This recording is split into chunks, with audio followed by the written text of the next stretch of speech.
Wednesday. What are you looking so sad about, Jeff? I'm surprised. I mean, I'm really insulted. I mean, that's not right what you just said.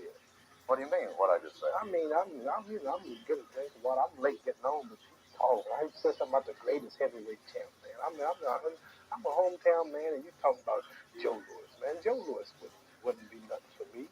Joe, I tell you, Joe, do you think you would have stood a chance with me? Well, Clay, one time during my career, I was on a Formula One tour. I would have been a bum because compared to you. Well, you don't know.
What's happening, my people? It's Cat Sports again, back for another afternoon with the family. That's right. You know what time it is. If it's Monday through Friday, 2 p.m., it's the Boxtorian, bringing you all that boxing history. Boxing is the greatest sport of them all. That's why we love it. Can't get enough of it. Salute to everyone and welcome to another episode of Cat Sports, the Boxtorian. Today, the Sugar Ray Leonard, Jake LaMotta story. How's the family today? It's Monday. We are right back at the beginning of another big week of boxing history. And it's Trilogy Monday. But as I said, we're going to do some of the 4-fight, 6-fight series. And today, the Jake LaMotta, Sugar Ray Leonard, Sugar Ray Robinson, Jake LaMotta situation. We're going to cover their story, their 6 fights. Sugar Ray Robinson, Jake LaMotta today. Okay? Tomorrow, we're going to cover boxing during World War II. We're going to take a look at how World War II affected boxing. We're going to take a look at the role Joe Louis played. He played a big role during the war, going around doing exhibitions at the different bases overseas. We're going to take a look at that. And then we're going to take a look at some of the world champions in boxing that served in the military. And then Wednesday, we always have about the golden age of boxing. You always think Muhammad Ali, George Holmes, maybe Shavers. Well, we're going to look at 4 other boxers that's very overlooked from that age that were very great boxers. We're going to look at Jimmy Young, Jerry Quarry, Jerry Cooney, and Ron Lyle. That's Wednesday. You know, those guys fought in the golden age. They none of those guys won a championship, and in any other era, I guarantee you, they would have been champions. Nowadays, they would probably be undisputed.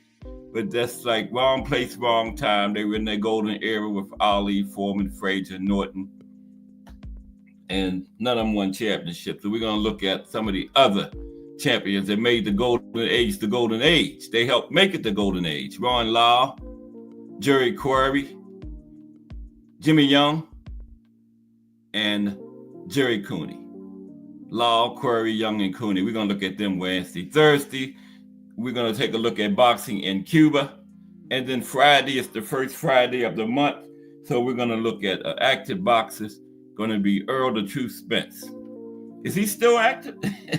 Well, yeah, we're going to look at Earl this week coming up, okay? I didn't see any boxing this week, and I know it was some. I think Keith the Bounty Hunter was in there, but I missed it.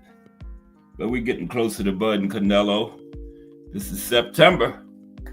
I guess it's like, 6? It's next weekend. Not this weekend, but next week will be fight week for Bud and Canelo. Wow. Right? 1 week away. Yep, next week is fight week for Bud and Canelo. Because this Saturday is the 6th, right? So the next Saturday is the 13th. So next week, wow, fight week for the big Bud and Canelo showdown. We are there. So looking forward to that. All right. But how's everybody? Hope everybody had a great weekend. You know, this is where we look at the classic series of fights on Monday. Today, the Jake LaMotta, Sugar Ray Leonard, Jake LaMotta. I keep saying Leonard. Sugar Ray Robinson, Jake LaMotta's story. When this was going on, Sugar Ray Leonard wasn't even born yet. Sugar Ray Robinson, Jake LaMotta's story today, okay? But to start off the show, as usual, we're going to have our fight of the day. So let's get ready to get into that. But yeah, one more Saturday of boxing this week, and then next weekend is it. I didn't realize we were that close up on Bud and Canelo like that, but yeah, next week is fight week. Who will win the big showdown? Terrence Bud Crawford, Canelo Alvarez. But now, without further ado, let's get into today's fight of the day.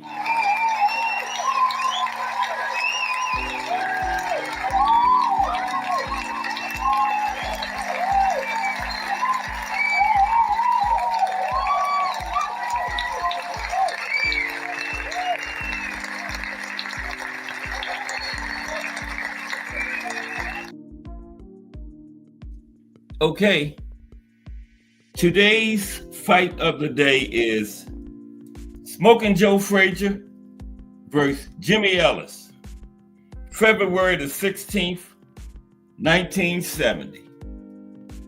Frazier versus Ellis, all the way back to February 16th, 1970. Okay, let's get into it. Excuse me, today's fight of the day.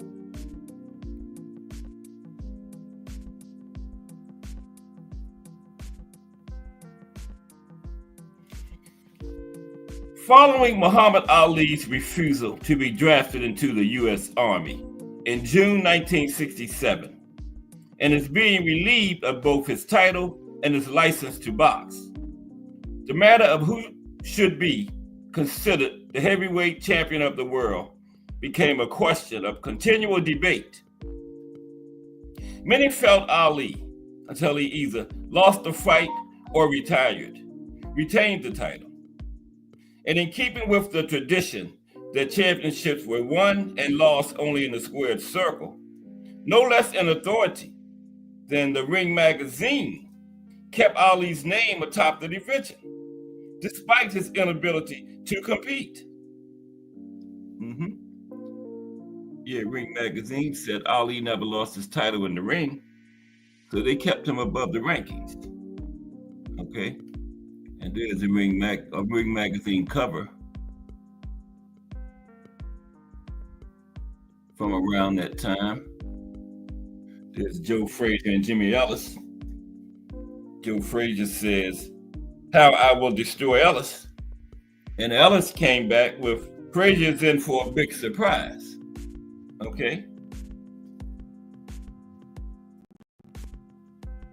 But yet Ring magazine kept Ali atop the ranking since he hadn't lost his title in the ring. However, others decided it made sense to seek a new heavyweight king.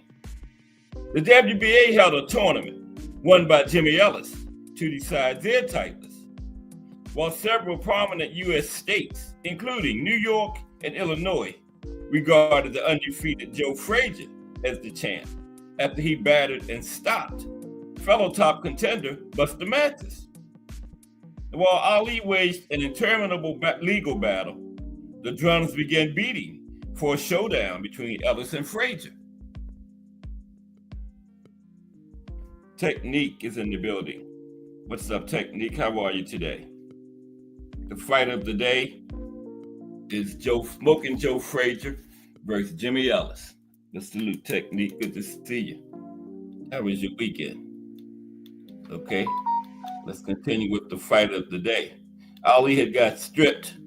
The WBA held a tournament of which Jimmy Ellis won, but a lot of people felt the undefeated Joe Frazier was the champion. Okay, so people started calling for a showdown between Ellis and Frazier. So they faced off in New York's Madison Square Garden, where Frazier had beaten Mathis and most recently Jerry Quarry.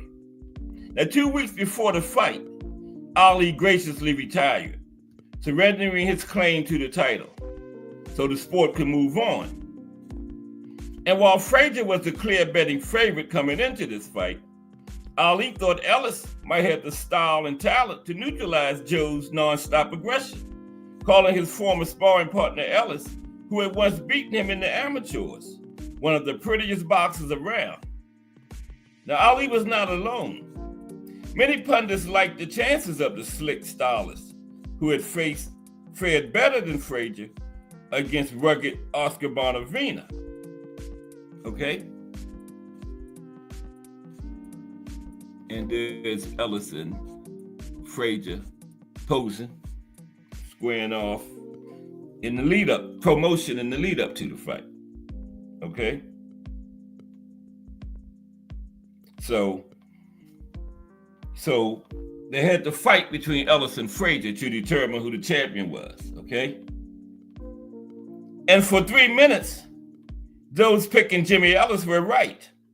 In front of a crowd of some 18,000, Ellis, working a sharp jab and a sharper right hand, kept Frazier at the end of his punches and won the opening round. Pretty indeed. But starting in the second round, Frazier's greatest strength and power called the tune, and Ellis couldn't keep up with the music. It was a fast-paced tempo, especially for heavyweights, and it suited Joe Frazier well as he bulled his way inside like a giant-sized Henry Armstrong, landing vicious shots to both body and head. Early in round 3, a huge left hook staggered Ellis and instantly eliminated any chance he had of winning. Frazier freely pounded away for the next 2 minutes, twice almost knocking Ellis down. It was courage alone that saw Ellis to the belt, and Smoking Joe sported a wide grin as he returned to his corner after the round. It is Smoking Joe starting to take over. And then I had a wide grin after that round going back to the corner, okay? Because he saw Ellis couldn't keep him away from him, couldn't keep him off. Now, Ellis's only hope was to land a big shot to get Frazier's respect, to force him to slow the pace. And at the start of the 4th round, Ellis let go with a series of rights. But The punches did no damage. With awesome efficiency, Frazier cut the distance and battered Ellis from one side of the ring to the other. Still hurting from the punishment he'd absorbed in the previous round, Ellis could not keep Frazier at bay, could not check his momentum, while the bigger man with the heavier artillery could not miss. A series of thudding blows put Ellis down near his own corner, and all were surprised when Ellis beat the count. In less than 5 minutes, he had taken a frightful beating. Game to the end, he stood his ground, but was dropped the second time, just before the bell, a massive hook catching him flush on the jaw and putting him flat on his back. Okay? And there he is after that massive hook caught him, flat on his back. You did, Jimmy. That massive hook put him down. Okay? Now, somehow, Ellis got to his feet again. And then he made it to his corner, where his trainer, Angelo Dundee, asked him if he was all right. "I'm fine," said Ellis, sensing Dundee's concern and attempting to reassure him. "I'm okay. I was only down once." So once Angelo Dundee heard that, he summoned the referee and ended the fight. Ellis said he was only down once. He had been down twice and almost 4 or 5 times. So Angelo figured he don't know where yet. And he called the referee and stopped it. Now, Ring Magazine formally recognized Frazier as the world's heavyweight champion a few weeks after. And 8 months later, the people's champion, Muhammad Ali, finally returned to the ring, scoring a TKO win over Jerry Quarry. So now we had 2 undefeated heavyweights, both with legit claims to the title. Beg the question, who was the real champ, Muhammad Ali or Joe Frazier? And there was only one way to find out. One way to find out. There you have it, the fight of the day. And there's your winner of the fight of the day, Smoking Joe Frazier. Yeah, that was the lead into the fight of the century between Muhammad Ali and Joe Frazier in 1971. Okay? The winner of that fight probably would have fought Ali when he came back, and it was Smoking Joe. So now let's go to our series for today, Trilogy Monday. It's a 6-fight series today, though. The Sugar Ray Robinson, Jake LaMotta story, okay? So let's get started with that. How's everybody? I just realized when I started, the next week is the fight week for Bud and Canelo. Wow. It's here. Man. That thing came around fast. There we go. Hope everybody had a nice, good, peaceful holiday. This was Labor Day weekend, right? Didn't seem like it. I think it was. It sure didn't seem like no holiday weekend. Not like you could walk around and smell cookouts and stuff, but I guess nobody got money to be treating a whole bunch of people to food the way these prices and stuff is nowadays. People saying, stay home and eat your own food. I can't afford to feed all these people at no cookout anymore. It's just a sign of the times. So let's get into our series for today. The Sugar Ray Robinson, Jake LaMotta story. Okay, let's get started. Sugar Ray Robinson, Jake LaMotta, and the Mob. How a fierce boxing rivalry wreaked havoc and heartbreak. Okay.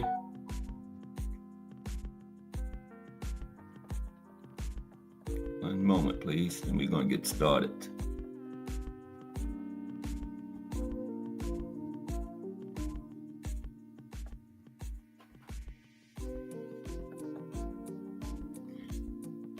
Yeah, that's good for the music.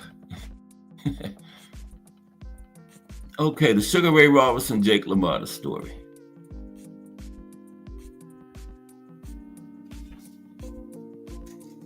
Okay. They fought 6 times in 9 years. Their names bound together through blood and in-ring brilliance. Nearly a century later, it remains one of the most ferocious rivalries in sports history, a monument to the brutality, corruption, and glory of boxing's golden age. Sugar Ray Robinson, Jake LaMotta's story. Now, nobody ever described Jake LaMotta as well as he once described himself. Or actually, maybe describe is the wrong word. It's more like he was confessing. Or perhaps, possibly, he was explaining something that took him a very long time to understand about himself. And even when he did finally understand it, he had limited success doing much to change it.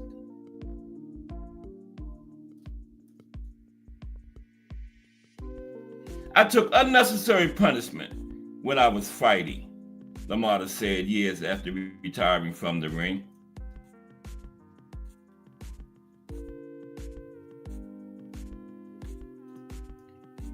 Subconsciously, I didn't know it then. I fought like I didn't deserve to live.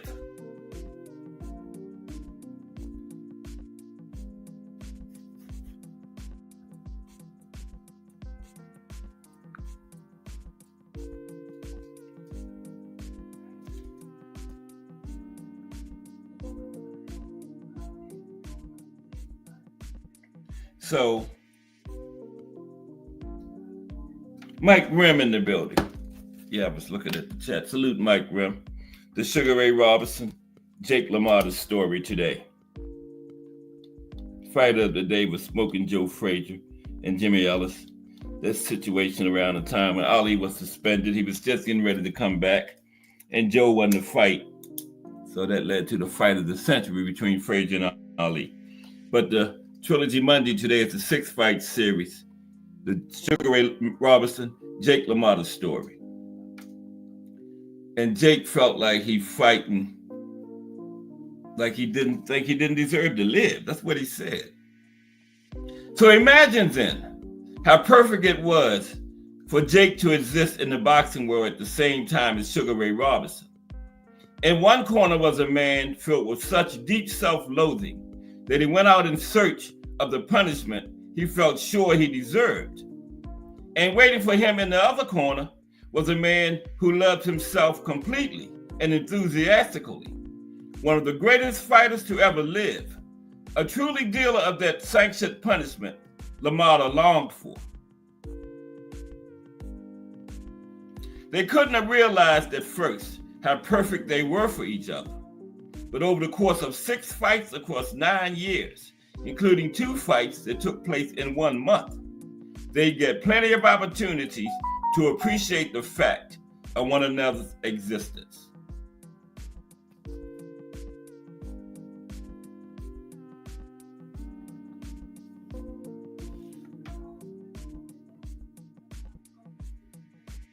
Even in the tumultuous world of prize fighting, Jake LaMotta holds a special place in what we might call the Hall of the Unhinged. Born into an Italian immigrant family in 1922, he was raised primarily in the Bronx. He came of age there at a time when, as he wrote in Raging Bull, a harrowing memoir that inspired the Martin Scorsese film of the same name, Jake said, "Everybody said the Depression was ending, though I couldn't see it." To give you a sense of what LaMotta's childhood was like, one day his father saw young Jake crying because some older boys had literally taken food right out of his mouth. His father was livid, but not at the boys who had bullied his son. He slapped the child across the face and then put an ice pick in his hand.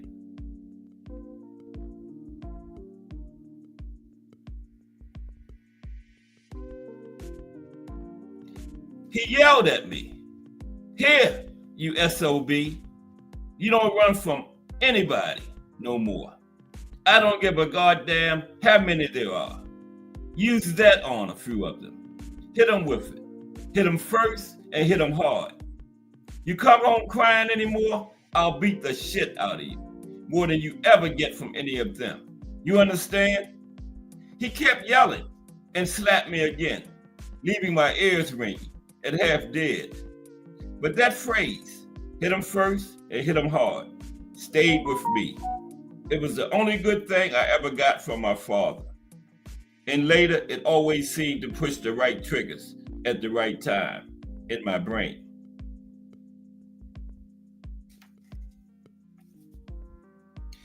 Now, one interesting thing about Scorsese's film adaptation of Lamotta's life is that it skips over his childhood entirely. The movie is concerned only with the man and not the boy, which is why it begins with Lamotta already a successful boxer in early adulthood. But what becomes clear from Lamotta's memoir is that, especially in his case, the boy was very much father to the man. Now, the most important event of Jake's early life, at least in his telling, was the time he beat a local bookie nearly to death. Then a teenager, living an impoverished life in a Bronx neighborhood, where crimes of one sort or another were just part of the scenery. Now, Jake claimed he attacked a bookie named Harry Gordon. He came up on him from behind one dark night with a lead pipe in hand, looking to rob the man of the cash he was known to carry while collecting bets throughout the neighborhood. Okay?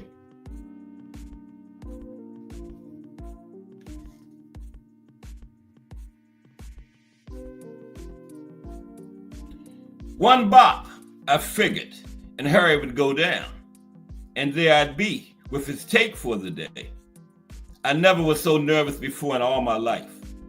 I came up behind Harry in the dark, between the street lamps, so quick and so quiet that he never even had a chance to turn. And I hit him with the pipe over the back of the head and pushed him through one of the gaps in the fence to the vacant lot. But he didn't go down. He was bent over and moaning, and I thought I hit him hard enough to flatten him. But no, he started to turn. And then I got so mad at him because he was still on his feet. I lost my head. I wanted to kill him. I was so mad that it was still up that I began to hit him again and again. And finally, he collapsed.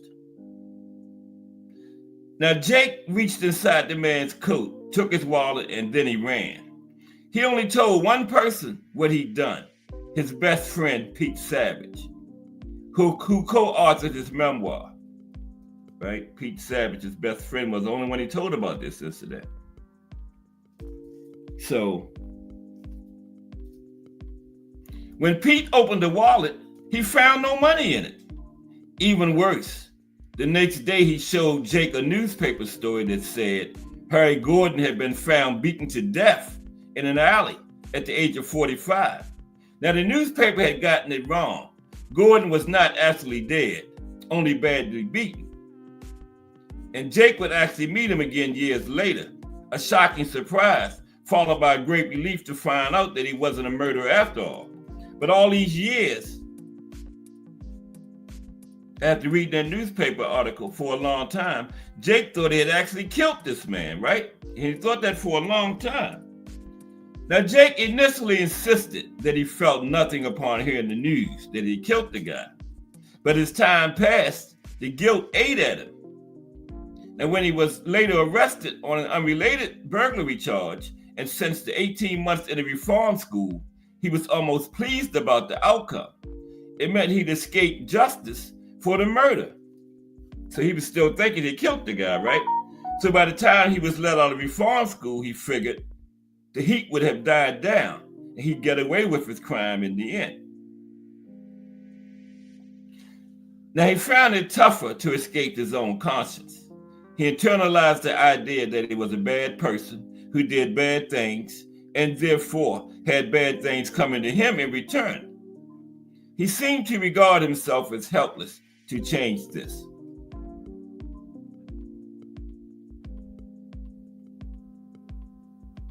He also, according to his own version of events, continued to be a destructive, chaotic force on all those around him. His memoir is truly a tell-all in a way few sports autobiographies ever are. In addition to telling the story of beating the bookie, Jake admits to at least 2 rapes and several domestic violence incidents, a couple of them nearly fatal, while also opening up in an oddly flippant fashion about his struggles with impotence and intense sexual insecurities.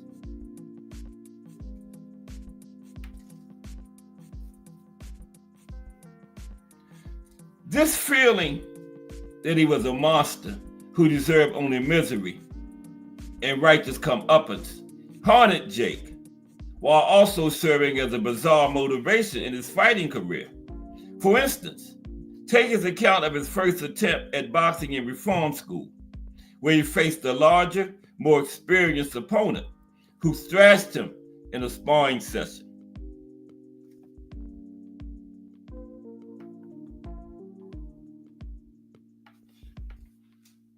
I still don't know how to explain it, but I felt that if I didn't destroy him, he would destroy me.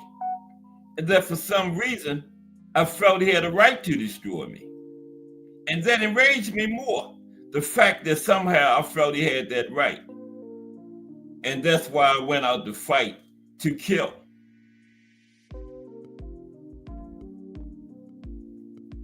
Jake's time in reform school ended up being a net positive in his life. For one thing, he found that he had a friend from the old neighborhood who was already there. That friend was Rocky Graciano, who would later become middleweight champion in 1947. With Graciano's help, Jake began to train seriously as a boxer for the first time while he was locked up. And once he was released, he knew what he wanted to do with his life. He was going to make it as a pro boxer or die trying. He just didn't know at that time all that the sport would demand of him. Okay? So,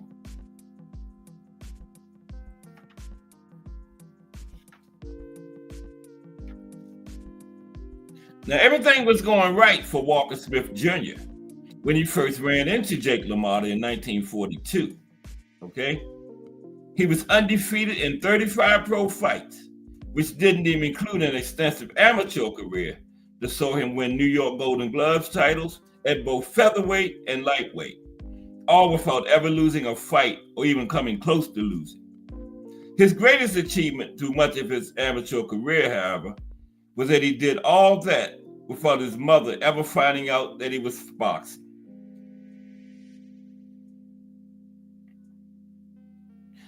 Now, the name thing helped. You could even say it was fortuitous. Because while young Walker's mother didn't want him fighting, she did allow him to work out with the local boxing coach from the Police Athletic League.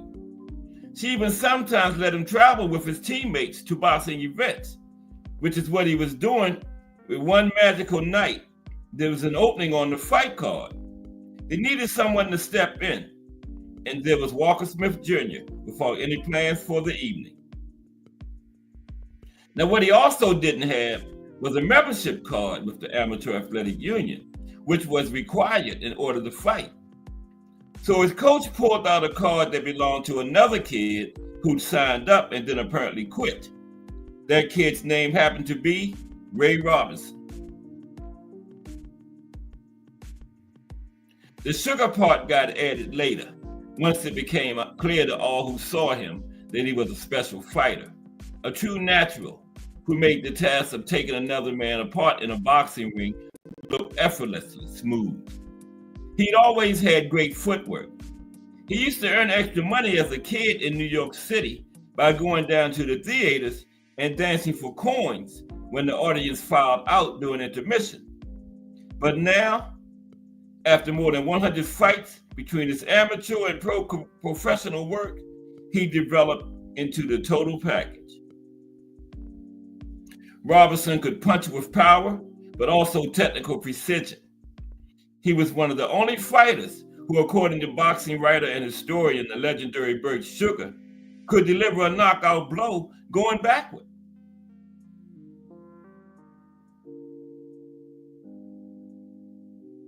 He boxed as though he were playing the violin, observed New York sports writer Barney Nagler. Mike Mazik. What's up, Mike? How are you today? Taking a look at the Sugar Ray Robinson, Jake LaMotta series today. 6-fight series on this trilogy Monday. The Sugar Ray Robinson, Jake LaMotta story. Salute, Mike Mazik. Let's continue. Okay, yeah. This New York sports writer says Sugar Ray boxed as though he were playing the violin. Now, he had an iron chin and was never knocked out, not once, even when fighting well above his natural weight class in over 200 pro fights. The closest he came was in a light heavyweight title fight with Joey Maxim on a scorching day at Yankee Stadium in 1952, when he collapsed without being hit in round 13 and could not rise. Being in the ring that day, according to referee Ruby Goldstein, felt like being roasted alive. It was the biggest win of Maxim's career, and he earned it simply by staying upright in the punishing heat. And the referee Ruby Goldstein was a replacement because the first referee had went down earlier in the fight before Sugar Ray due to heat exhaustion. Okay?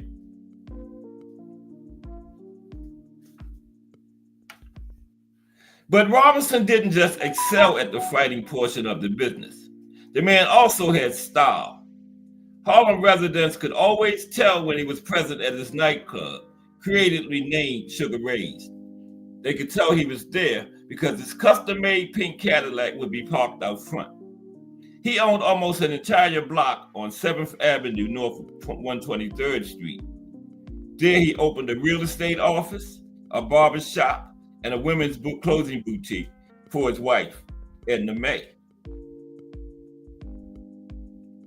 At the Salem Methodist Church that Robinson and Edna May attended, the couple were superstars, as Will Haygood writes in his biography, Sweet Thunder, The Life and Times of Sugar Ray Robinson. Okay?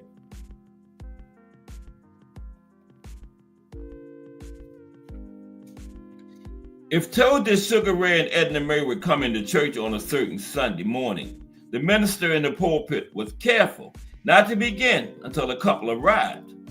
Many strained to see the cut of their attire. Robinson had a habit of stopping cold just inside the church doorway before beginning his stride to his seat. He also popularized the term entourage to refer to a celebrity's retinue of handlers and hangers-on, after he overheard a steward on a ship on his way to Paris explaining to a co-worker that the large group of black people on board was the boxer Sugar Ray Robinson and his entourage. Now, Sugar Ray loved the term and insisted thereafter that the press use it to refer to his omnipresent pack of friends and lackeys. Once in Paris, he was an immediate star among the French people, with some cafes selling sugar cakes in his honor. A report in the Chicago Tribune claimed that Sugar Ray had captured Paris more completely than Hitler.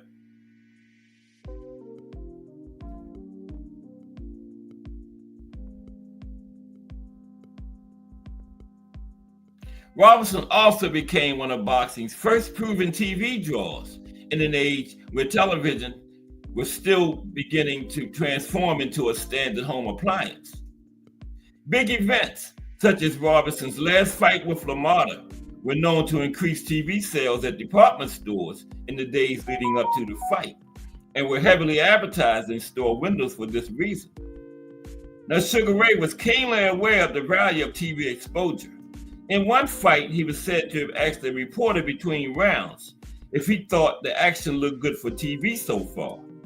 When informed that the fight was not being televised, Sugar Ray muttered a curse and then got up and knocked out his opponent in the very next round. He found out they wasn't on TV, so he ended the fight. In short, As a smooth technical boxer and stylish celebrity who reveled in the attention he was certain he deserved, Sugar Ray was everything that the brutish slugger Jake LaMotta was not. But when they fought for the first time in 1942, they both had the same problem. Neither was a champion, despite excellent pro records. Okay?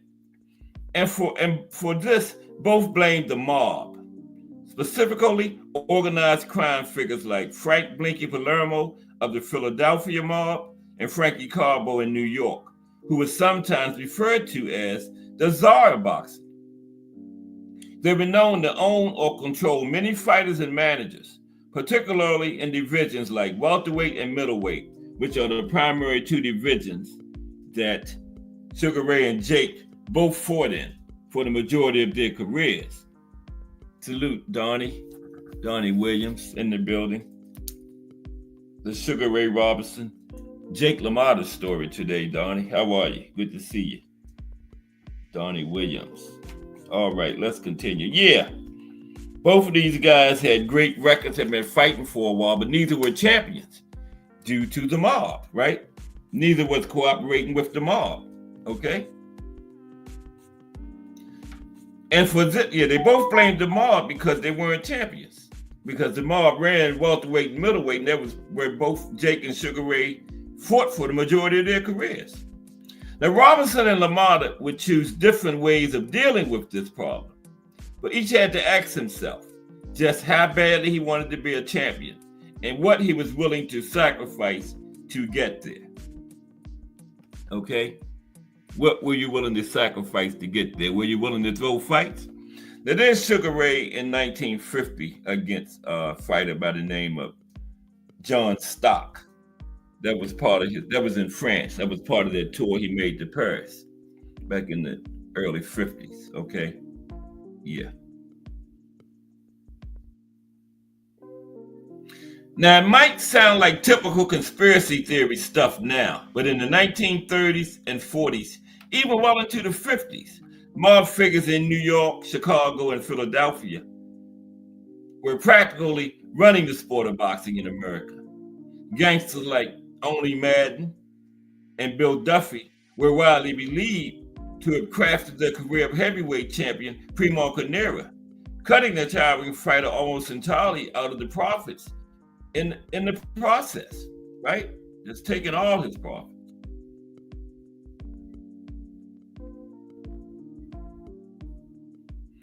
Now, coming up in New York's boxing gyms, Jake LaMotta had plenty of chance to see the mob's influence at work, as he writes in his memoir. Back in those days, there were a lot of gyms for boxers. It was no trick at all to get started. Managers, by and large, were a collection of thieves and almost to a man tied in with the mob. But they were always on the lookout for a promising kid, because even if the kid wasn't destined to become a champ, still, if you're taking a third or half of his purses, besides what you could steal from him, you could still make money out of even a second-rate fighter. And I also noticed that around the gym all the time, there were the mob guys, for the very simple reason that there's always betting on fights, and betting means money. And wherever there's money, there's the mob. If you paste that inside your head, it will explain a lot of things to you and maybe even save you some trouble. Now, as a teenager, Jake's orbit had been drawn ever closer to the mob, particularly the Lucchese crime family.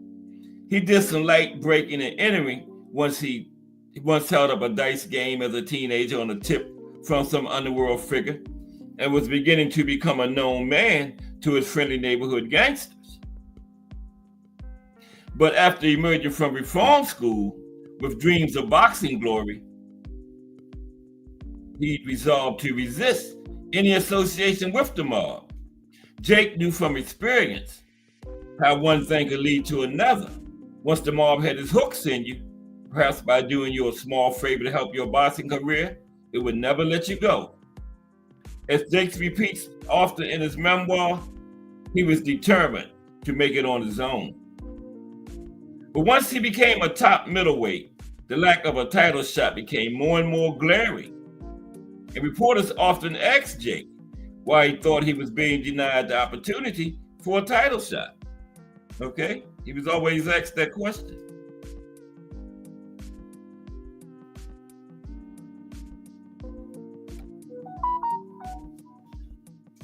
Now, Jake said, the newspapers guys knew the answer as well as I did. At least some of them did. That I wouldn't play ball with the mob. That I wouldn't take on a monster as a front man for a manager, which was the main thing they wanted. What the newspaper men wanted was for me to say that. Now, it doesn't make any news if a newspaper man knows it and says it. But if the world's #1 middleweight says it, then it's surefire to be front page news. Okay? Jay Gibbons, what's hashtag TWT? What's up, Jay? This is Sugar Ray Robinson, Jake LaMotta story today. Jay, how are you? Jay Gibbons, good to see you from the TWT family. Salute. Okay, let's continue. Okay, there we go. All right, let's continue. So yeah, Jake wasn't getting the title shots, and he knew why, because he wouldn't play ball with the mob, and he wanted to make it on his own. He didn't want any kind of, once you let the mob in, it was hard to get rid of. And he wanted to win that title on his own without any kind of mob interference or help, right? And he knew that was the reason he wasn't getting title shots, but he wouldn't say it publicly. And the reason he refused to say it publicly, Jake insisted, was because he felt it might slam the door on his title hopes for good, right? In those days, to even acknowledge the existence of organized crime was at the very least a serious breach of etiquette. Now, Sugar Ray Robinson also wanted to steer clear of organized crime figures. But for him, it seemed to spring less from a fear of being sucked into the Mars whirlpool of influence and more about steering his own career. More than many other boxers at the time, Sugar Ray knew his worth, and he wasn't afraid to push for it. As Jeffrey Sussman writes in his book, Boxing in the Mob, The Notorious History of the Sweet Science, okay? Robinson was known as one of the toughest negotiators in boxing, one of the few boxers who negotiated his own deals. An hour before a fight, he would often refuse to fight unless certain additional conditions were met in his favor. He would drive frustrated promoters to rage against him, but Robinson would always remain calmly adamant. He knew his drawing power, and he knew that his demands would invariably be met.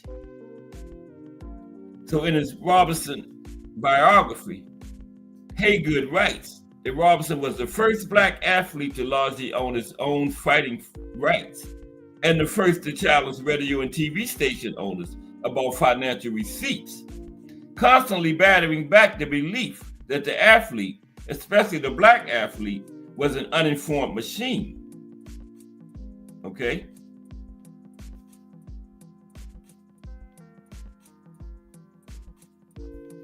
Now,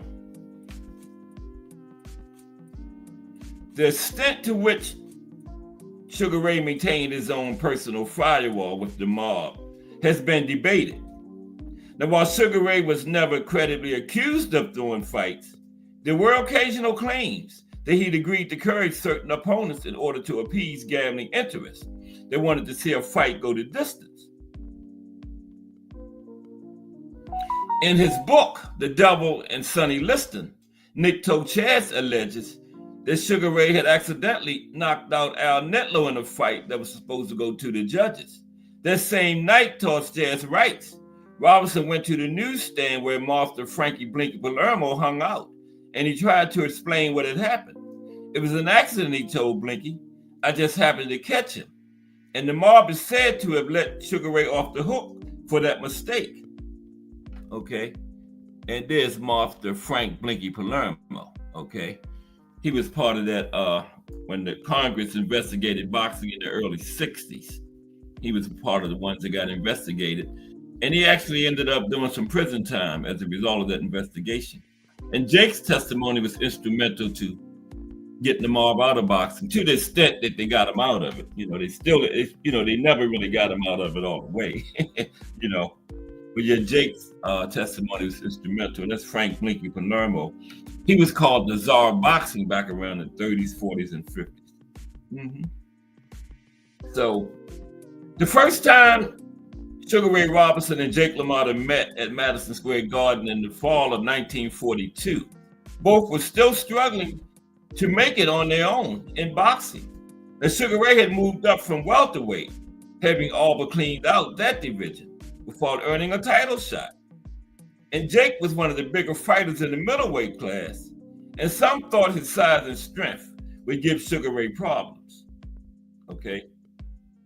Now, Dan Bunting, writing for the Amsterdam News, questioned Sugar Ray's move up in weight. Yeah, a lot of people felt that Jake was going to be too big for him. Yeah, there they are right there, Sugar Ray and Jake. Now, Dan Bunting wrote, Sugar Ray has an alarming tendency to getting close with rough, tough, bear-like individuals when there's no need to do so, mainly because Sugar Ray likes to prove to himself and to the fans that it makes no difference to him whether he's punching at a distance or mauling it up in the clinches. But in that first fight, Sugar Ray's speed and footwork proved superior to Jake's strength and aggression. Now, Lamotta would later recall it as a frustrating fight. Every time he got close to landing cleanly, Robinson slipped away. As became routine in their series, Jake began to have more success later in the fights as Sugar Ray slowed. But the first fight was still a clear win for Sugar Ray.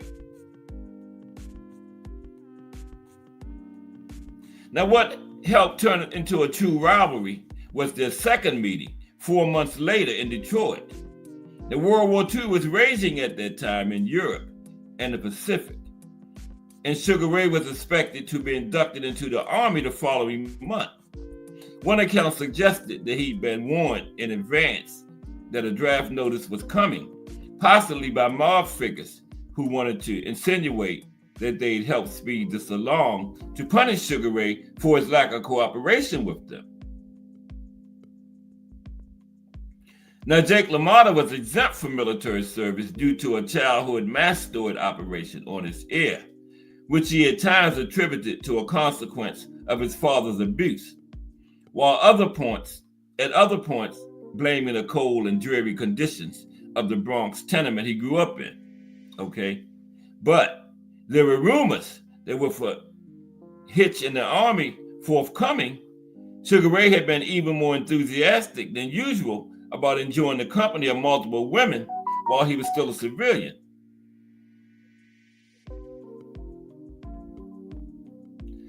Now, when Jake finally caught up to Sugar Ray that early February night in Detroit, knocking him through the ropes in the 8th round with a hard shot to the body, followed by a hook to the head, there were those who were ready to attribute it to Robinson's unfocused preparation. Okay, and there's Sugar Ray. That's the fight where Jake knocked him through the ropes. Okay, and a lot of people said that it was due to his party and unfocused preparation. Now, Jake ceased at that suggestion. He prevailed with the help of a party game plan this time, he insisted. This time, instead of swinging at Sugar Ray's head and hitting nothing but air, he went after the body. He even had a member of his team whistle at him every time he went upstairs too much, reminding him to stick to the game plan without ever having to say it out loud. Jake put his 16-pound weight advantage to work in close, and he eventually wore Sugar Ray down and set up the shocking knockdown. Now, Sugar Ray had managed to climb back into the ring and was up in time to beat the count. But when the judges' scorecards were read, they all agreed. Jake LaMotta had given Sugar Ray Robinson his first loss in any fight, amateur or pro. The New York Times headline following the fight read, "In the Robinson Stream, shocks the world." Yep, Jake gave him his first loss as an amateur or a pro fighter at that point.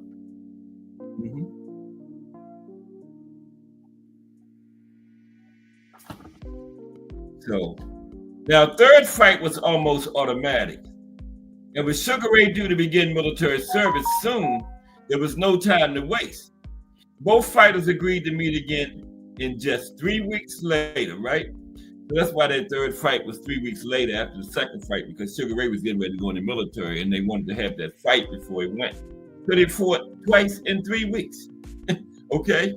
Incredibly, that wasn't enough activity for Sugar Ray, who, get this, squeezed in a quick warm-up fight with Olympic silver medalist California Jackie Wilson in between the two LaMotta fights.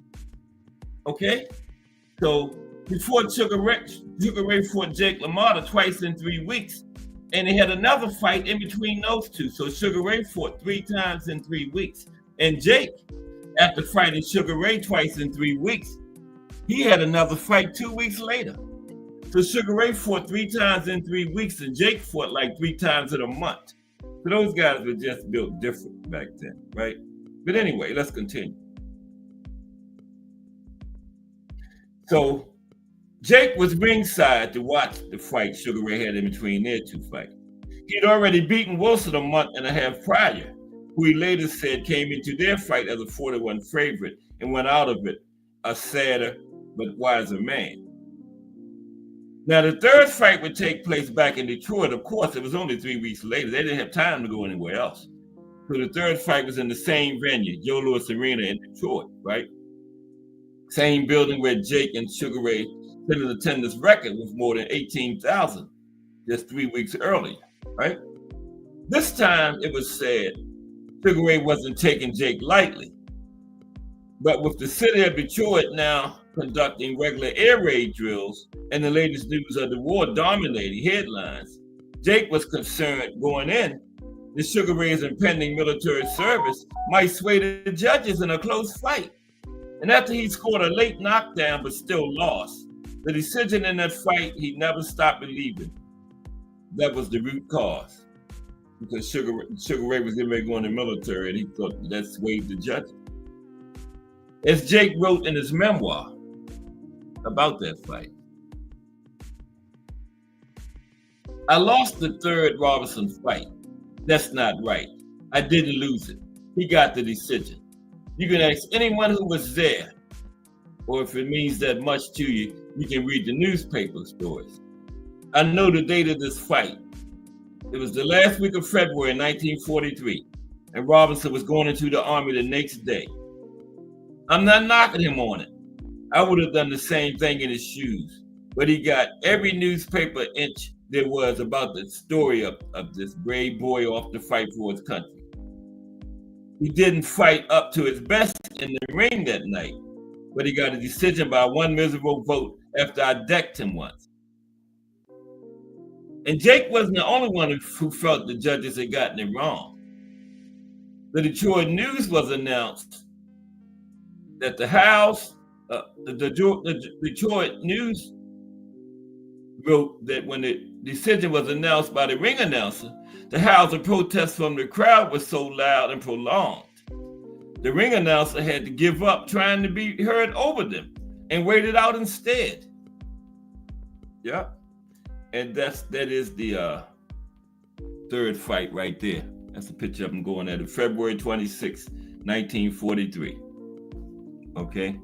Jake LaMotta, Sugar Ray Robinson, 3. Right there. Second fight in 3 weeks. So they gave that one to Sugar Ray and it went up 2-1, but I thought Jake won that one too. It should have been 2-1 Jake at that point. Now the Robinson feud begot a big boost to Jake's popularity in New York, where the mob had a tighter grip on the fight game. Now Jake struggled to earn big purses at times. After coming west and building up his profile against Sugar Ray, he was now earning big money and spending it as freely as Sugar Ray did. Still, none of this got him a title shot. Now, World War II came to an end. Jake fought Sugar Ray 2 more times over 8 months in 1945, losing both by decision, but feeling at least slightly robbed each time. You don't keep fighting unless the fights are close, Jake said years later.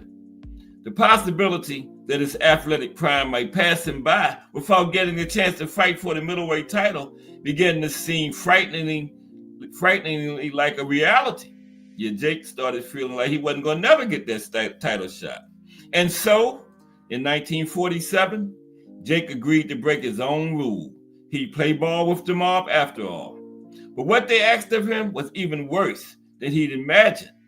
If he wanted the chance to fight for a title, the mob told him he'd have to throw a fight to Billy Fox, a mob-controlled fighter whose entire career had been essentially a sham. But Jake agreed to lose, but did so extremely poorly. Instead of feigning a knockdown blow, Jake simply dropped his hands, leaned against the ropes, and let Fox tee off on him until the referee stepped in and stopped the fight. Okay? In the New York Times, writer Arthur Daly observed, a curious pride kept Lamotta vertical. He was willing to sink low enough to be a party to a fraud, but not willing to sink to his knees. Okay? And there is Jake and Billy Fox right here. Yeah, that's the fight that he threw. Because he was getting up into his career, the years was passing by, and it started to look like he wasn't never going to get a title shot. So he finally agreed to, bow to the mob and throw a fight just to get a title shot. And that was that fight right there, November 14th, 1947. Now, the sham fight fooled no one. The crowd showered Jake with booze. Even Fox, who'd been oblivious that all the fights he was winning were fixes. Even Fox began to catch on after the Lamotta fight. He soon lost his stomach for fighting and was abandoned by his mob handlers. This is Fox, who kept most of his winnings anyway. Fox became homeless, then later died penniless in a state hospital. The Lamotta fight, Fox told Sports Illustrated, made me feel despondent, downhearted, disgusted. Yeah, Jake threw that fight so bad that Fox even left the mob. Stopped dealing with it. Okay? Now, the State Athletic Commission in New York withheld the purses of both fighters and called Jake in for a hearing to answer the fix allegation. Fortunately for Jake, he covered his bases. He had visited a doctor in the weeks before the Fox fight and got diagnosed with a ruptured spleen. His poor performance, he argued, was simply a result of trying to fight through a serious injury, as boxers routinely did. Now, no one believed this, but since the commission couldn't prove anything, it settled for fining and suspending Jake for failing to disclose the injury. Still, the mob made good on his promise, at least once enough time had passed to make it seem not quite so obvious. In 1949, Jake finally got a crack at the middleweight championship against Marcel Cerdan. He later said that even after the thrown fight, he still had to pay $20,000, which he assumed went to Cerdan's camp. He still had to pay $20,000 in order to get the fight, right? This meant that even with his purse for the fight factored in, Jake essentially took a financial loss on the title shot he pined for his entire career. Yep, took a loss. Didn't even make no money, but he got his title shot. He got what he wanted, though. Cerdan went down on a clumsy slip early in the fight and seemed to suffer a shoulder injury when he hit the canvas. He still fought bravely with one good arm, but Jake pummeled him until the fight was finally halted after the 9th round. Jake LaMotta was a champion at last, even if he had to practically sell his soul. You get it. Yep. Finally bowed down and dealt with the mafia. Kensaw Love One in the building. What's up, Kensaw Love One? Sugar Ray Robinson, Jake Lamotta's story today. How are you today? Good to see you, Kensaw Love One.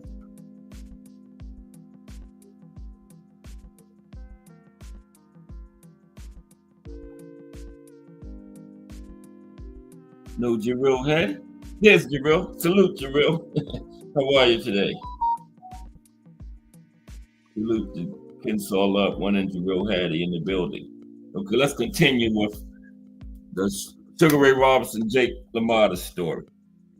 So yeah, Jake was getting up into his career, was getting late in his career, and it was starting to look like he was gonna go his whole career and not get a title shot. So he decided to deal with the mob and took a dive. And he did get his title shot.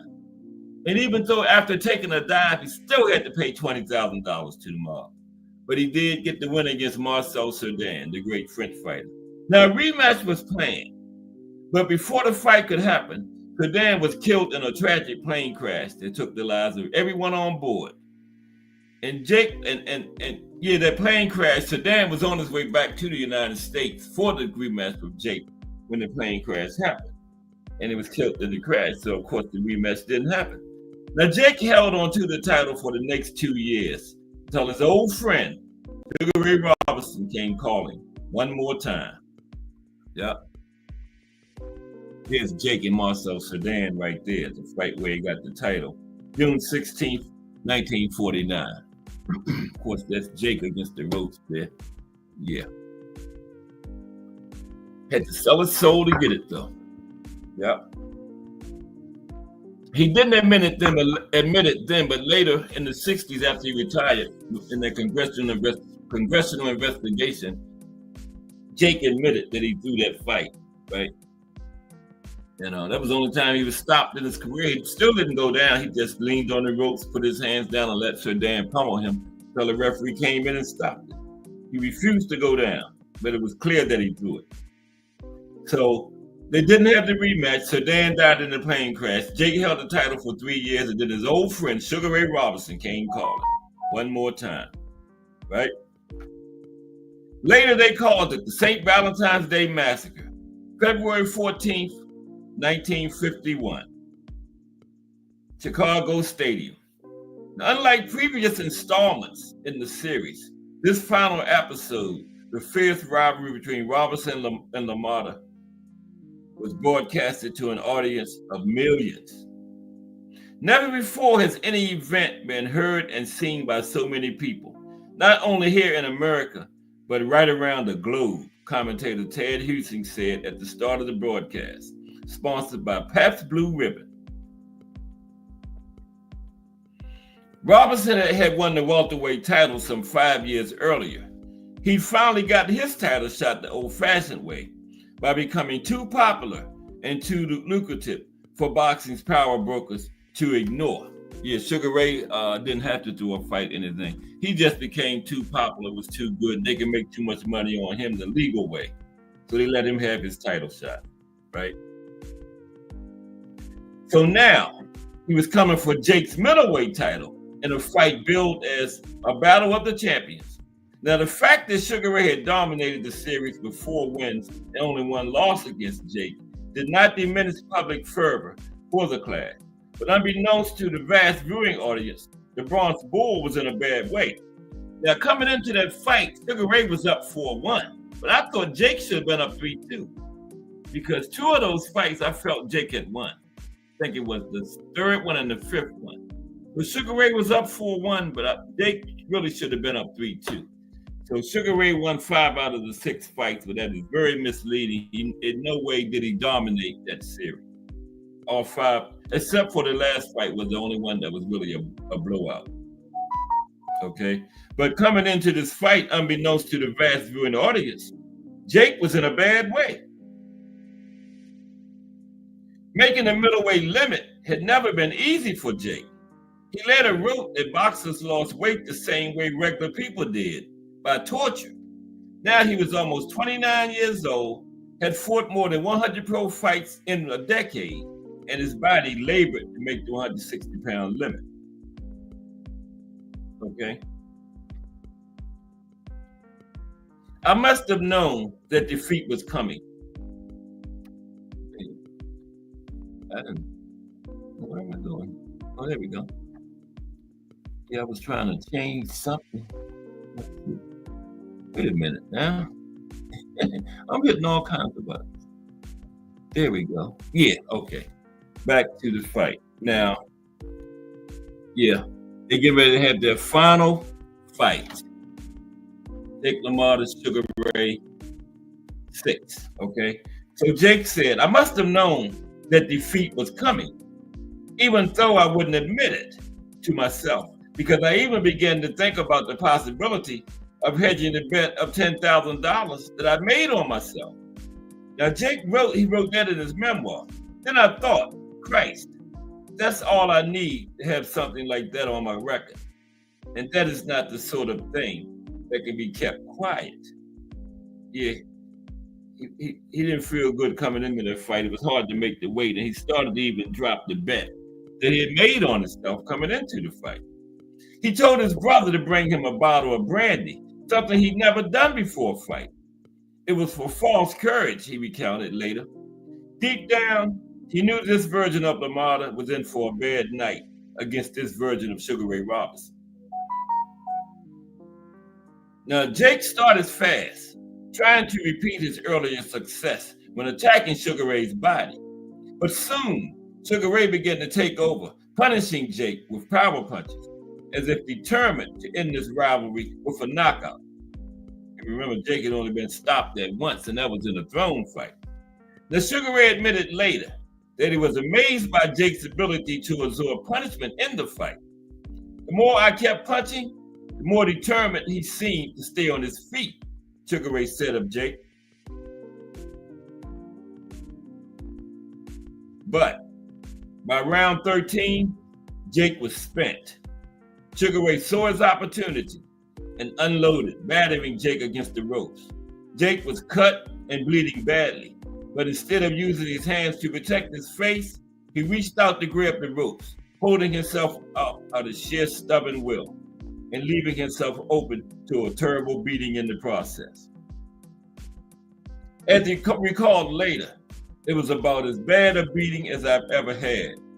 He took it, he said, because he just wouldn't let the son of a bee have the satisfaction of knocking me down. Finally, referee Frank Sikora stepped in to save Jake from himself. Sugar Ray was the new middleweight champion of the world, but the savagery of the fight's last few minutes made an impact on the viewing audience, many of whom were not entirely accustomed to the ways of the fight game. An editorial on the front page of the Indianapolis News called the televised fight a sickening tribute to brutality. New York Post writer Al Buck praised Jake's toughness, noting that the bleeding, bruised, and battered Bronx Bull was still on his feet, but nobody would want to see that slaughter again. No, nobody would ever want to see that again. That was bad. Yeah, that's it. February 14th, 1951, the St. Valentine's Day Massacre. Yep. And nobody would want to see that again, and they wouldn't have to. Sugar Ray's TKO win propelled him to a new height of fame and popularity, while the beating Jake took effectively ended his career, even if he went on to fight 10 more largely uninspired fights before finally retiring in 1954. His second wife, Vicky, said later that Jake was never the same in or out of the ring again after that final fight with Sugar Ray. Physically and psychologically, she said, Sugar Ray Robinson destroyed him. After Jake retired, he and Vicky moved to Miami Beach, where he opened a nightclub. Proving he could be as unimaginative as Sugar Ray, he called it Jake LaMotta's. He burned through money, drank like a fish, and tried to bed just about every woman in South Florida. Vicky soon left him, and not long after that, he was arrested on charges of promoting prostitution after a 14-year-old girl said Jake had introduced her to men in his bar, right? Even in a memoir in which he admits to all manner of awful crimes, Jake proclaimed innocence on this charge in a fashion that reads today as entirely unsympathetic. He said he didn't do that one.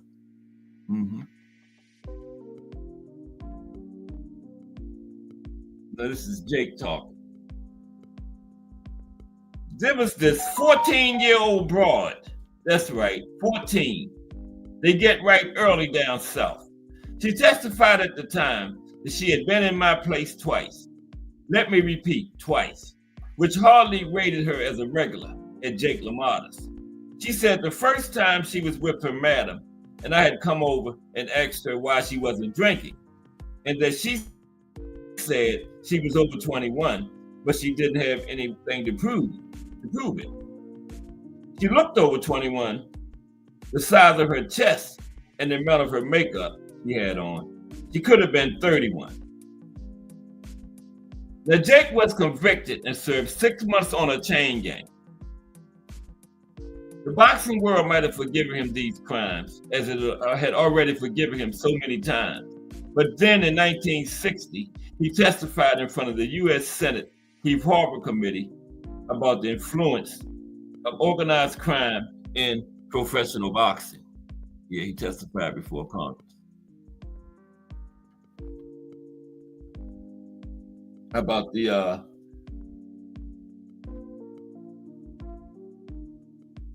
influence of organized crime in professional boxing. There he admitted to throwing the fight against Billy Fox on orders from the mob in 1947.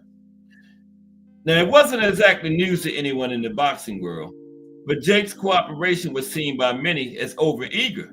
They knew he'd thrown that fight. Everybody knew. But did he have to show up and admit it like that? Did he have to make the sport look so bad, so publicly? And yeah, that got the mafia out of boxing to the extent that it got him out. And Jake didn't suffer any kind of ill will from the mob for testifying against him, because he lived up into his 90s. So the mob didn't get him. Okay, Technique says Jake LaMotta did not get robbed against Sugar Ray and also beat him the first, but the last fight took. But yeah, in a severe beating. Yes, he did. In that last fight, yeah. What a chin, yeah, that man had. Yeah, he could have possibly had the best chin of all time, Technique, Jake.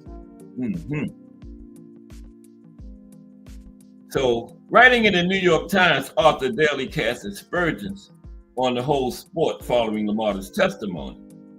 This guy wrote, "Boxing is the slum area of sports, and the forces of evil have thus far been able to prevent any attempts at clearance or rehabilitation. It is ruled by the gangster's code of silence. Evidence at a municipal or state level has been too elusive. Perhaps Congress can sweep clear the debris and order the garbage jettisoned.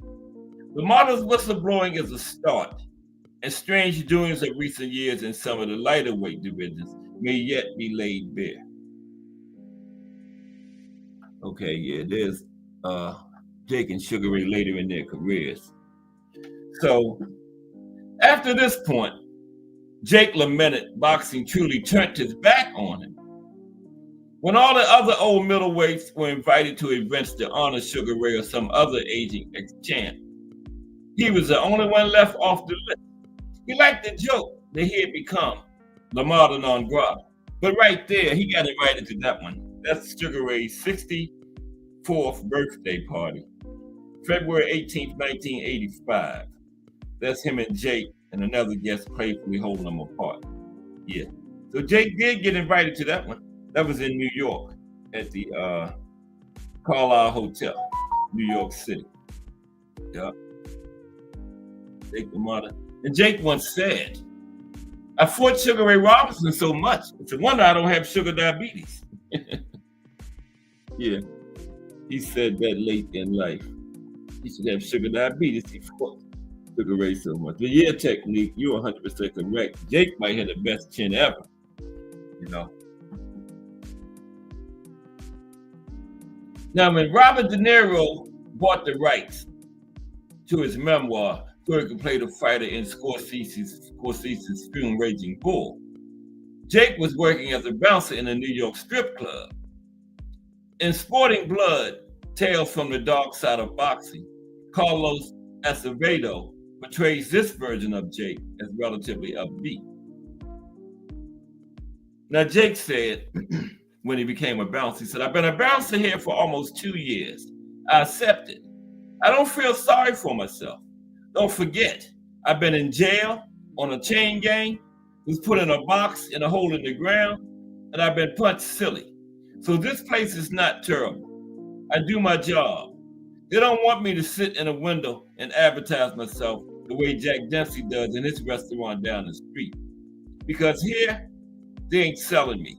They're selling tits." He was a bouncer in a strip club. Even Sugar Ray, as great as he'd been, wasn't exempt from the cliches of the fight game.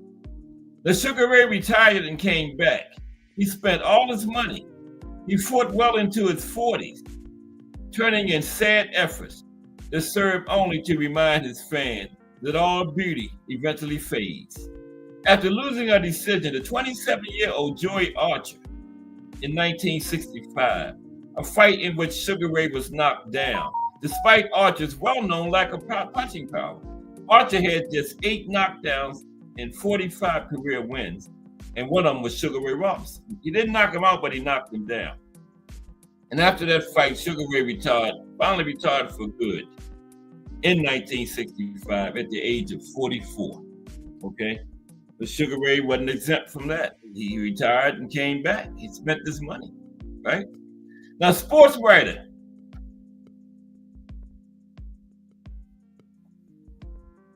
Pete Hamill, who covered Sugar Ray's final fight from ringside, later described seeing jazz legend Miles Davis approach Sugar Ray in his dressing room after the fight to tell him as a friend might deliver difficult but necessary news that he was done fighting, right? "I guess I am," Sugar Ray replied. Now, he was later diagnosed with Alzheimer's disease, Hamill recalled. Seeing him at a fight in Las Vegas and being not particularly surprised by then that Sugar Ray didn't even remember him. "There was no reason he should have remembered me, but he didn't remember Jake LaMotta," Hamill said, laughing at the cruel absurdity of it, as if no matter what else might be happening inside the man's brain, LaMotta should have been the one memory that would never fade. Now, Sugar Ray had a smile on his face, blissed out, Hamill continued, but gone. There you have it, the Sugar Ray Robinson, Jake LaMotta story. Now, let's talk about since we covered, this was a 40s, 50s story. We got a little time. Let's talk about some other fighters from that era, from the 40s and 50s, okay? 10 of the top fighters from the 1940s, okay? Let's take a look at that, if I can find it. That is, okay. Yeah, let's take a look at some other fighters from the 40s and the 50s, since Jake and Sugar Ray were in that era.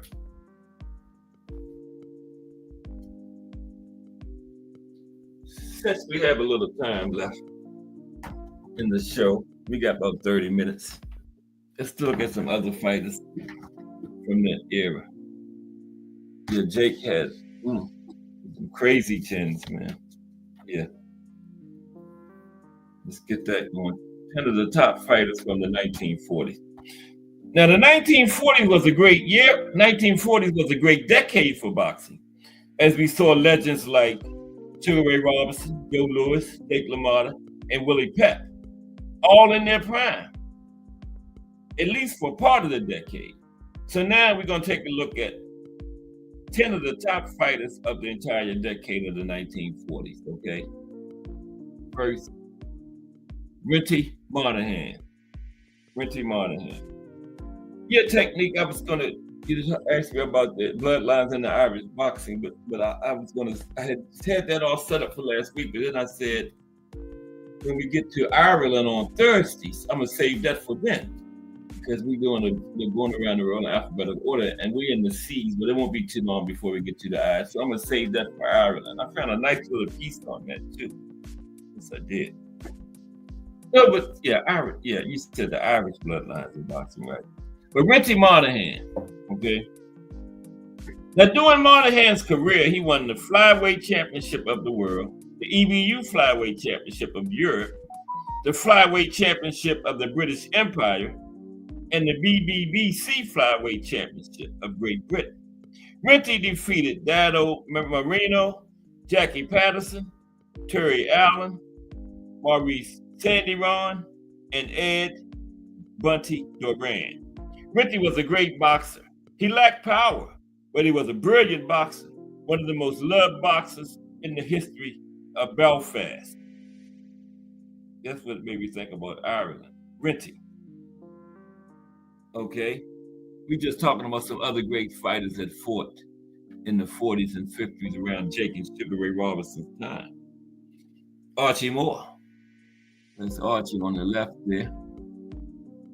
Archie Moore. Now, Archie Moore debuted in the world rankings as a middleweight in the early 1940s. By 1945, Moore moved up to light heavyweight, and although he was continually passed over for a title shot, he remained a fixture in the 175-pound rankings. His championship years were in the 1950s, but that was simply because the champions of the 1940s wanted nothing to do with Archie. Moore secured victories over Lloyd Marshall, Holman Williams, Jimmy Bivens, Oakland Billy Smith, Bob Satterfield, Leonard Morrow, and Harold Johnson. Archie Moore. Okay? Bob Montgomery. And one of the all-time greats is best remembered for his classic series against Bojack, 4 fights, and Ike Williams, 2 battles during his runs as lightweight champion. If you like old fights, those are any combination of Bob Montgomery, Ike Williams, and Bojack were all great fights. That Ike Williams and Bojack first fight was a doozy. Yeah, that's gonna be our fight of the week, fight of the day, one of these days, okay? We're looking at some great fighters from the 40s and 50s, since that's when Sugar Ray and Jake Lamotta did their best work. Yeah, Bob Montgomery. Yeah, the fights against Ike Williams, Bojack were great battles with Montgomery. Now, Montgomery fought at one of the best times to be a lightweight. Montgomery, Bojack, and Ike Williams make a murderous row at lightweight champions, and the fights they had with each other are things of legend. Yes, they were. And next is Bojack, not Bo Mac. Bojack. Here's Bojack.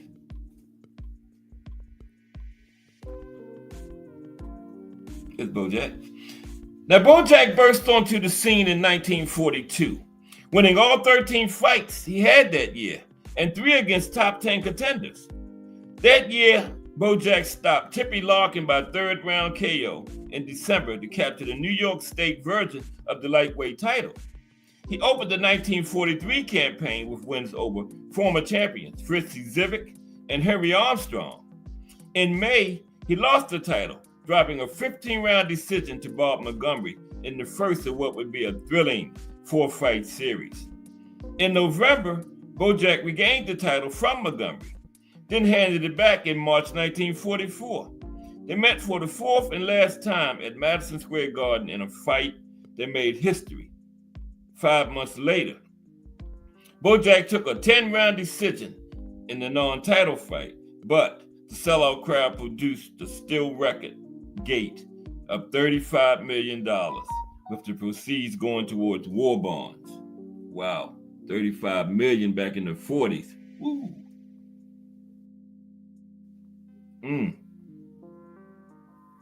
Okay, next is the great Manuel Ortiz. The great Manuel Ortiz. There he is.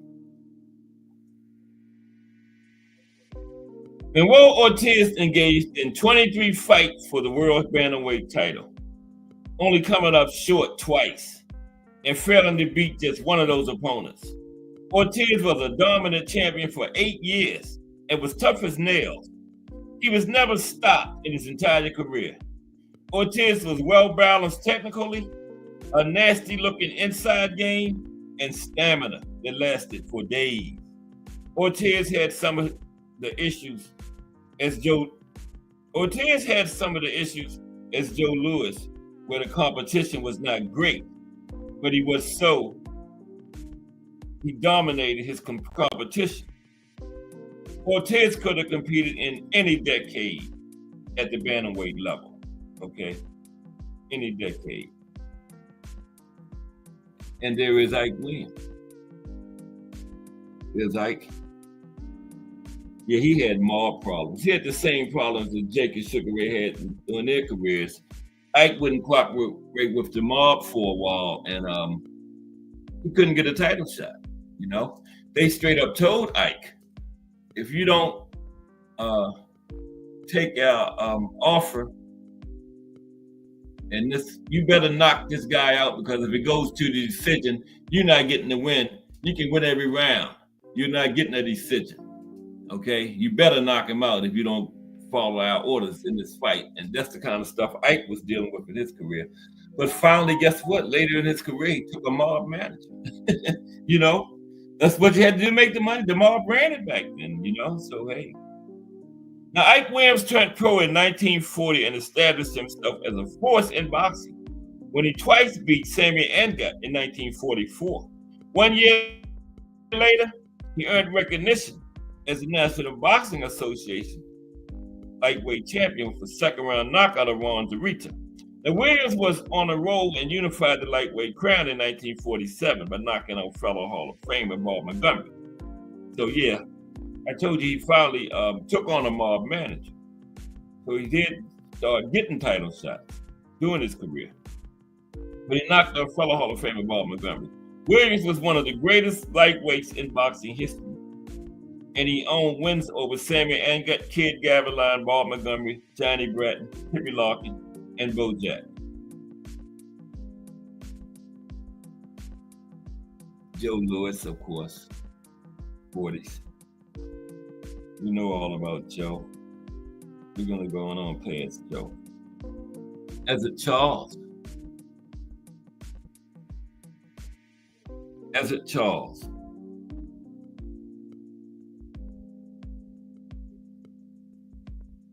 Now, Ezzard Charles was the greatest fighter to emerge from Cincinnati, saying a lot, as Cincinnati was a hotbed of boxing at one time. Charles is the greatest light heavyweight in history and never was champion at light heavyweight, and a top 20 heavyweight in boxing history. Notable wins included multiple wins over Archie Moore and Charlie Burley. His legend doesn't stop there, though, as he beat Jimmy Bivens, Lloyd Marshall, Elmer Ray, and Joey Maxim. And he moved up to heavyweight and beat Joe Louis, right? And Jersey Joe Walcott. You know, two of the better heavyweights of that era. All right. And here goes the legendary Willie Pep. Willie Pep. Now, Willie Pep went on a 73-fight undefeated streak. He won his first 63 fights. He lost one. Then he won his next 73 fights. He was like 136-1 at one point in his career, okay? Now, before he lost to Engat, Pep had won the World Featherweight Championship by beating American Chalky Wright in a 15-round decision in November 1942. On October 29, 1948, Pep was knocked out for the first time, falling to Sandy Sadler in the fourth round of their fight. Pep regained the title with a 15-round decision over Sadler in 1949. Sadler versus Pep was one of the most intense rivalries in boxing history. And yeah, we're going to cover that one. That was a 4-fight series, Willie Pep and Sandy Sadler. Yeah, we're going to get that one too. And then let's take a look at the 1950s. Some of the great fighters from the 1950s. Tomorrow is going to be boxing during World War II, okay? We're going to look at the impact the war had on boxing, Joe Louis's impact on it. And a lot of fights was boxing was stalled during World War II, but we still had fights. And we're going to look at boxing at Madison Square Garden during World War II. And we're going to also look at a lot of, not just World War II era, some boxing champions, boxers that became champions that were in the military. Like we got one recent one now. Jamel Herring was a former military, remember? So we're going to look at that tomorrow. But then Wednesday, we always talk about the golden age of the 70s, but mainly talk about Ali, Foreman, Frazier, Norton. Holmes came in late. Shavers. But tomorrow we're going to talk about some of the other great boxers that also made the 70s golden age. We're going to focus on 4, but they don't get the recognition that Ali and Foreman, Frazier, all of them get. We're going to talk about Jimmy Young, Jerry Quarry, Ron Lyle, and Jerry Cooney. None of those guys won titles, but I guarantee you in any other era, especially now, they would probably be undisputed now. But, you know, they just wrong place, wrong time, fought in that wrong era of the 70s with all those other great heavyweights. And yeah, none of those guys never won titles. But nowadays, any other era in boxing, before or after, they would definitely be champions. And that's what we're going to talk about them Wednesday. And then Thursday is going to be boxing in Cuba. Yep.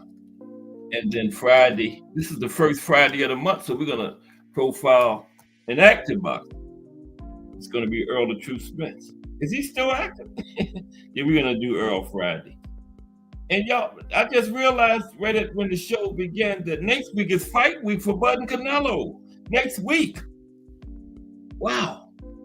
This time went by fast. Did y'all realize that? Next week is fight week for Bud and Canelo. That's crazy. I remember when they first started talking about that, and it's here. Next week is the fight week for Bud Crawford, Canelo Alvarez. Oh, I put top 10 boxers of the boxers. I mean 1950. Yeah. Next Saturday is the 13th. Yep, that's it. Countdown. Monday starts fight week. That is going to be a massive fight. Will Canelo knock him out in the first round? Or vice versa? All this noise that's been made in like that. Okay, but let's take a look at the 1950s fighters real quick. Okay. Some of the top fighters of the 1950s. And I always say the 50s was the best decade ever for middleweights. They had some killers. Gene Fullmer, Sugar Ray, Jake, Dick Tiger, Randy Turpin, Marcel Cerdan, Carmen Basilio. 50s was the greatest decade of all the middleweights. And we're going to start out with Gene Fullmer. That's Gene on the right. I think that's him and Sugar Ray. Gene Fullmer. Now, Gene Fullmer was in his prime during the decade, second half, 50s. He ducked nobody and fought a murderous roll of opponents in the 50s. That list included wins over Sugar Ray Robinson. I didn't even say Carmen Basilio, Gil Turner, Paul Pender, Rocky Castellani, Ralph Tiger Jones, Del Flanagan, and Spider Webb. Some more of those 1950s middleweights. Wow. I did say Carmen Basilio. That was a great fight. Him and Gene Fullmer. Woo. That's another doozy. You like old fights. Gene Foreman, Carmen Basilio. There's Carmen. Carmen Basilio was terrific the entire 1950s. He only went over Sugar Ray Robinson, and he beat the likes of Ike Williams, Billy Graham, Gil Turner, Tony DeMarco, Johnny Saxton, and Art Aragon. He finished the decade off losing to Gene Foreman in a classic battle. Yeah, that Carmen Basilio, Gene Foreman, that was a classic. Talking about the 50s, great fighters of the 50s. Harold Johnson. That's Harold on the right. Looked like him and that's a Charles there. Harold Johnson. Okay? Harold Johnson. Harold Johnson is one of the most underrated fighters in boxing history. Johnson was one of the greatest light heavyweights in boxing history. He beat Archie Moore. He also lost a couple to Archie. He owned wins over ranked heavyweights such as Bob Satterfield and Nino Valdez. He also hit the great Ezra Charles in a brilliant battle, fought over the light heavyweight limits. Yeah, him and Ezra Charles was another great battle. Sandy Sadler. Yeah, we're going to cover the 4-fight series between Sandy and Willie Pep eventually too. Sandy Sadler, we just talking about some of the great fighters from the 40s and 50s. The 50s now, Sandy Sadler. As we finished up the Sugar Ray Jake LaMotta story, talking about some of the other great fighters from that era they fought in.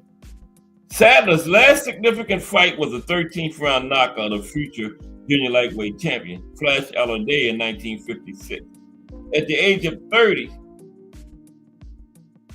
for a little over half of the decade, Sadler was a force to be reckoned with.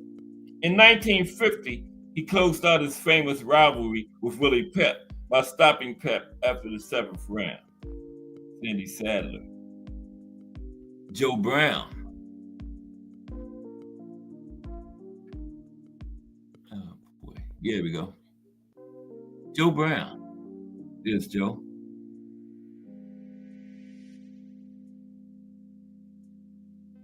Joe Brown won the undisputed lightweight championship of the world in 1956 at the age of 30 and made 11 successful defenses of his title.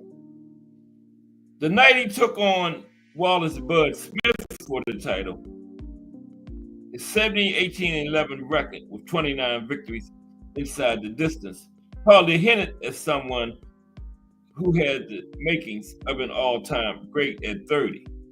It seemed improbable that he would suddenly find a way to move up to his sport's highest level and do so by leaps and bounds.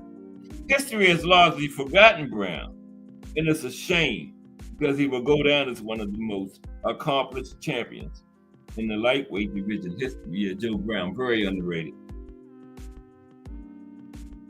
Kid Gavilan. Yeah, Kid Gavilan. There's the kid. Kid Gavilan. The Kid Gavilan was a beast in the decade's first half of the 50s, and he never ducked anybody. Gavilan beat the likes of Tony Gennaro, Johnny Bratton, Billy Graham, Bobby Dykes, Gil Turner, Chuck Davey, Ralph Tiger Jones, Carmen Basilio, and Bobo Austin. There's another one of them great 50s middleweights, Bobo Austin. The last half of the decade saw an older version of Gavilan suffer many defeats to fighters that would have had no chance against a prime Gavilan. Make no mistake, Kid Gavilan was one of the greatest boxers ever to live. Yes, he was. Here's another great one. Pascual Perez. The great Pascual Perez. The great Pascual Perez from Argentina was 54 wins, 1 loss, 1 draw in the 1950s. He was one of the greatest flyweight boxers of all time. He held the flyweight crown for 6 years and made 11 successful title defenses in the decade, despite starting late as a pro at age 26. The Terrier was the Olympic champion in 1948 in Stockholm, Sweden. Perez did not lose a fight during the 1950s until 1959, the final year of the decade. Of course, as a flyweight, the level of opposition has to be questioned, but Perez was the best in his division for almost the entire decade. They was all grown professional fighters, so the level of opposition was tough. They were all grown men trying to take your head off. So, of course, Rocky Marciano. Yeah, we don't have to talk about Rocky. We know about him. Now, a lot of people say Rocky was overrated, though. That is so far from the truth. The heavyweight division was not loaded at the time. But how many times in history was the heavyweight division loaded, other than the 70s? It was better than now back then. Much better than now. Marciano owned 2 wins over the talented Roland Estarza. The first fight was a close, controversial decision. Still, in the second fight, he dominated Estarza, stopping him in the 12th round. He was the number 1 contender. The truth was that Joe Louis was the number 1 contender when Rocky beat him. But the truth was Joe Louis was old. But he was still favored to beat Rocky. And again, he was the number 1 contender. The truth is that Joe Louis was on an 8-fight winning streak and had beat Jimmy Bivens the fight before fighting Rocky, right? And also Jersey Joe Walcott. They say he was old. Jersey Joe was old, but guess what else he was? He was the heavyweight champion of the world, right? So he was old when Rocky beat him, but nobody else was beating him. He was the heavyweight champion of the world. Okay, must not forget that. Okay, Rocky also held wins over Lisa Vogt, Rex Lane, and Harry Matthews. He finished his career with a 9th round stoppage of Archie Moore. Once again, people will scream that Moore was old. But the truth here is that Moore would go on as a top-level fighter and light heavyweight champion for another 5 years. And guess what? After Archie Moore fought Rocky, he had 30 more fights and he only lost 1. So again, nobody else was beating him. So yeah.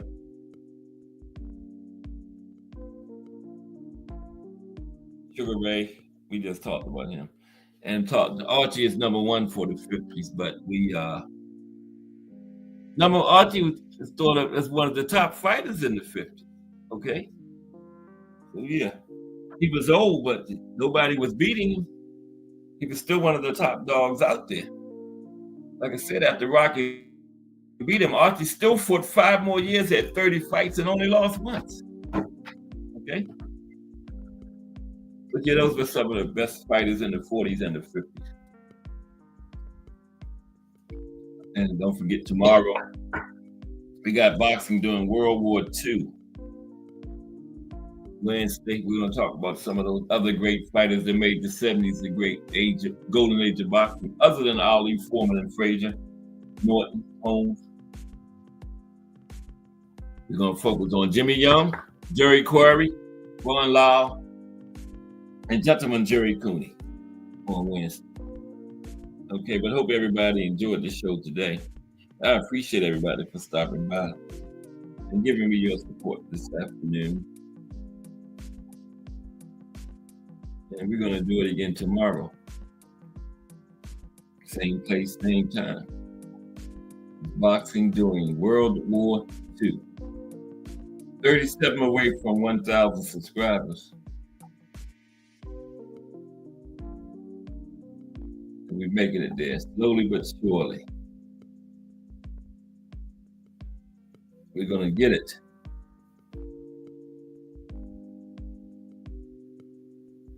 And yeah, next Monday, we will have another trilogy to look at. Or a 4-fight series, because we're going to, Sandy Sadler, Willie Pep had a 4-fight series. Manny and Juan Manuel Marquez. Yeah, we're going to cover those. Got a lot of good trilogies left. We still got Ali and Norton, Marquez and Pacquiao, Rocky Graciano and Tony Zale, Floyd Patterson and Ingemar Johansson. That might be the one for next Monday. Patterson and Ingemar Johansson. There it is. I couldn't see the chat momentarily. Yeah, that might be next week. Floyd Patterson versus Ingemar Johansson. All three fights ended in knockout in that one. Ingemar Johansson stopped Floyd Patterson. I believe it was 3 rounds in the first fight. It knocked him down 7 times in 3 rounds. That's almost worse than Foreman did Frazier. But then Patterson came back and stopped Johansson in the next 2 fights. Yeah. But that was great before Patterson ran into Sonny Liston, and got stopped 2 times in the first round. The second fight was like 4 seconds after the first fight, he got stopped. Yeah, that's another good trilogy though. Patterson and Ingemar Johansson. Yeah. Harry Grab and Gene Tunney fought like 5 times. We're gonna cover that too on one of these Mondays. Wow, next week is a big fight week. Bud and Canelo. Pulling up on it. I still got Canelo by decision. Canelo never really been a big stoppage guy. He only got like 61%, 63 wins, only 39 stoppages. So yeah, So yeah, Bud definitely ain't stopping him. Whoever wins, I think is going to be a decision. But we're inside of 2 weeks. We got this week, and then next week is the fight week. So yeah, we are right there on it. Bud and Canelo. Can't wait. So yeah, they should be putting that. Let me take a look at what they got on the undercard in our last couple minutes. But no, I haven't looked at that in a while. That'd be a great undercard for that one. But yeah, we are right there at it now. Let's see. Boxing schedule. We're gonna get up out of here. Yep, next week is September the 13th. This weekend is the 6th, right? Well, we got some fights Thursday, from Montreal, Canada. Haven't heard of any of them, but we got some Friday and Saturday this week. They're getting us ready for that big Canelo Bud showdown. 2 cards Friday. 3 cards Friday. And then, of course, Oscar Valdez is back in the ring Saturday against Ricky Medina. We got like 3 cards Saturday too. Wow. A lot of boxing this weekend.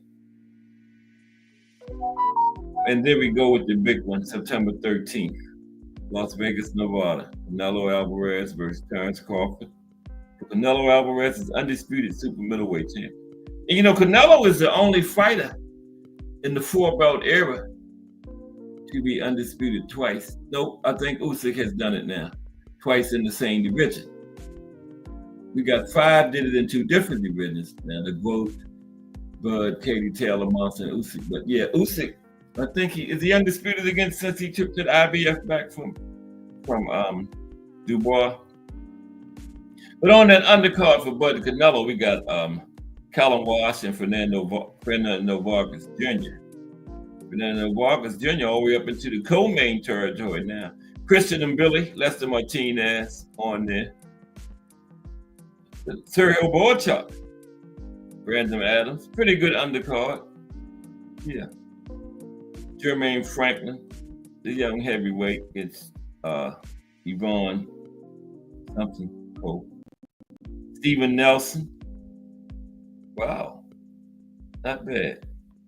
But that's next Saturday. Not this Saturday, next Saturday. Canelo and Bud. Okay? Back at it. I mean, next week is fight week. Okay, but we're getting ready to get out of here. Just Do Boxing is up next. Appreciate everybody for stopping by today. Don't forget, tomorrow is boxing during World War II. Okay? And we're going to look at Joe Louis. He had a big involvement in World War II. He went into the army, but he didn't do no fighting. He did exhibitions. But I told y'all about, let me tell y'all about Ezra Charles again, because y'all probably forgot. Now, Ezra Charles, like Joe Louis, Sugar Ray Robinson, all went in the army, and they went around doing exhibitions. They knew they weren't doing no fighting. Now, Ezra Charles went into the army, right? And he was offered the opportunity to just go around and do exhibitions and speak and stuff, right? But Ezra Charles said, no, I don't want no special treatment. He went and fought on the front lines. He had to be crazy. That would have been like me do exhibitions, but he made it back. But Ezra went and fought on the front lines. He said he wanted to be one of the regular soldiers. He didn't want no special treatment like Joe Louis and Sugar Ray Robinson. Went and fought on the front lines, man. So incredible. Wow. But fortunately, he made it back. But yeah, he didn't want to be no special treatment and do no exhibitions and stuff. He wanted to be one of the regular guys. And the base he was at, Joe Louis came there for an exhibition. And a lot of the people had seen Ezra Spawn that was, up there fighting with him. When they're off downtown, he was sparring stuff. And Joe Louis was looking for somebody to spar from the audience. And Ezra didn't want to do it, but they hey, get on out there, Ezra. And Ezra got out there and sparred Joe and did pretty good. That's when Joe first really came to know Ezra Charles, and Ezra did pretty good again. This was the world heavyweight champion, yeah. But yeah, Ezra didn't want any special treatment and went and fought on the front lines of the war, man. That's incredible, ain't it? Yeah, but he made it back. Yeah, appreciate you, Miss Cass. But that's incredible, ain't it? The man could have went and did exhibitions and spoke to the troops and stuff, over there in Europe, where the United States had bases and stuff during the war. But Ezra said no. I got in the army just like everybody else, and I wanted to do my part and went and fought. I think he was in North Africa somewhere, where the fighting was fierce, But yeah, that was really incredible for Ezra to do that. But Jarrell Hattie, Kensaw Love 1, Jay Gibbons, Donnie Williams, Mike Mazik, Mike Grimm, Technique, and Miss Cass. Appreciate everybody 1,000%. We'll be back tomorrow with boxing during World War II. Okay? Join me for that at 2 o'clock. Because if it's Monday through Friday, 2 p.m., it's the Boxtorian bringing you all that boxing history. Appreciate y'all. Everybody have a great afternoon.